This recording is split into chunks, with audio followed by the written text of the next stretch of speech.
When Kenner planned to release a toy of the Darth Vader Star Destroyer called Executor, the ad company was worried that the name might be a little too dark to put on a kid's toy or say during the commercials.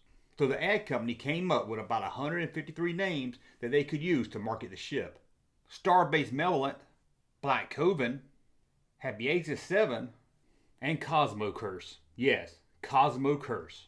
The list didn't include the name that Kenner finally used for the ship, and it was probably the simplest name of them all, Darth Vader Star Destroyer. Cosmo Curse? Really? Cosmo Curse? Who's gonna fly that? Cosmo Kramer? Oh man, I killed me.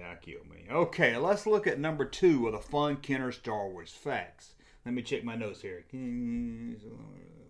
Okay, the large scale action figures. We all know they wasn't the hit that Kenner thought they were, or hoped they would be, I should say.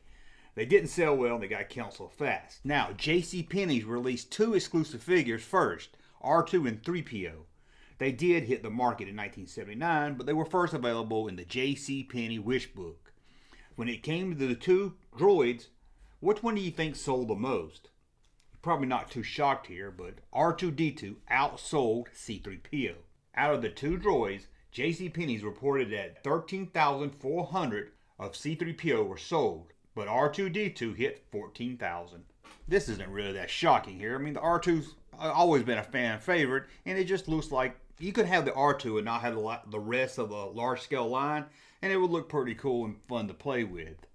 But let's talk about sales. In that first year, Kenner sold a lot of Star Wars toys, but what did they sell the most of? No shock here. The Star Wars action figures. But how many did they sell within that first year alone?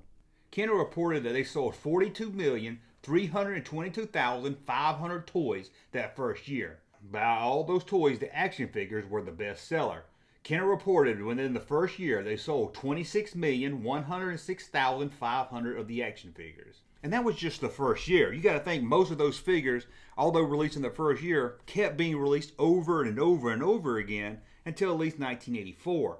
So just imagine how many Luke, Han, and Leia and the rest of those first 12 were sold between 1978 and 1984. It's amazing that something with that high of a production rate can be worth so much today. But what was the second best-selling thing? We know the action figures were the top seller. What was the second? The second bestseller from Kenner was the Star Wars Jigsaw puzzles. According to Kenner, they sold 2,462,400 units. That's a whole bunch of puzzle pieces to be stuck to elbows.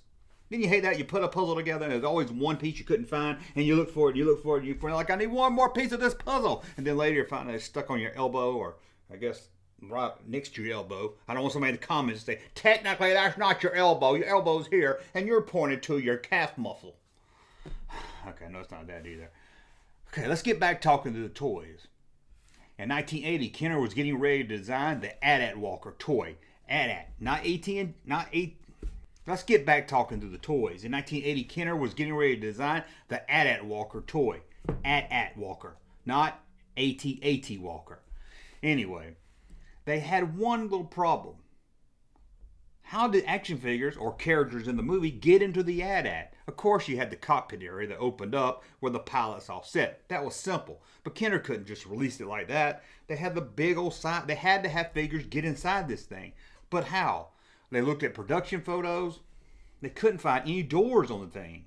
So Kenner turned to Lucasfilm to ask them how do characters get inside the AT-AT. But even Lucasfilm had no answer for Kenner.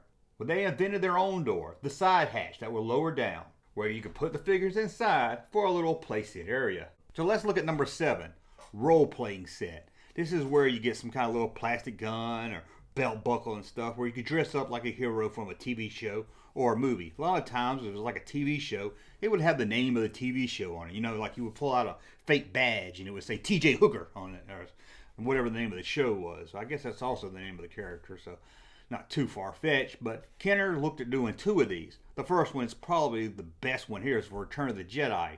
The Bounty Hunter, or Boba Fett, you could say, role-playing set. As you can see here, it comes with a lot of cool accessories, so you can pretend like you're a bounty hunter, or most likely Boba Fett. Another one was planned for 1980, where you could dress up like everyone's favorite droid, the medical droid.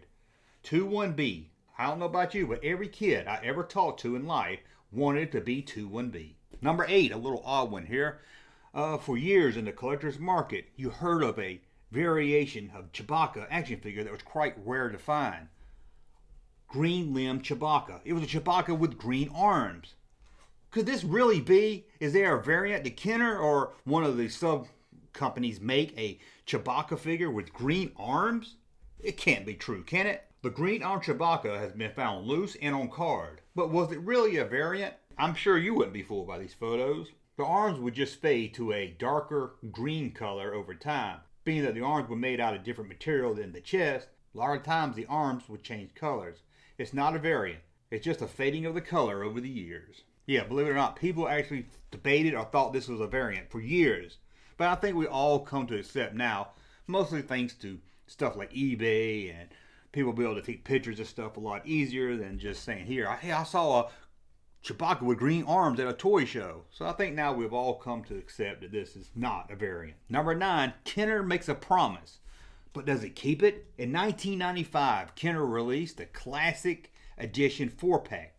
These were the original 4 Star Wars figures, well not original, made from the original molds, re-released. And boy, collectors wasn't happy. Kenner, now under Hasbro, knew going into releasing this set wouldn't make collectors too happy. A lot of collectors were worried that this was the first sign that Kenner was going to mass produce the old toys again, flooding the market with newer figures being sold as old figures, confusing any new collectors, or maybe having bad sellers trying to rip off buyers. But when Kenner released the Classic Edition 4-pack in 1995, they wanted to make it clear this was only being done to celebrate the new 1995 action figure line.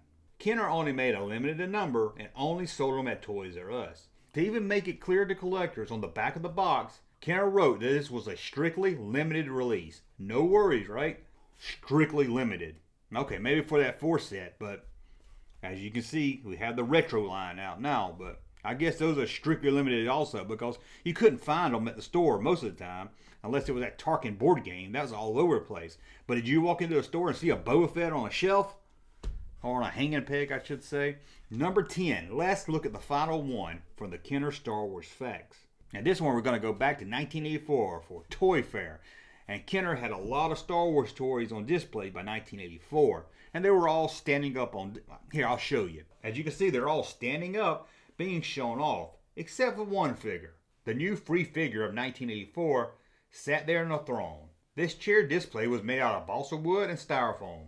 For years, some collectors wondered if this was something Kenner did plan to release. Maybe it was part of a playset, or some kind of deluxe figure. However, the chair was made just for Toy Fair, drawing attention to the new Emperor figure being released. As for the chair today, it's safe and it's in the hands of a private collector. That's it, 10 stunning facts. What about the Emperor chair? Would you like to have that to sit your finger in?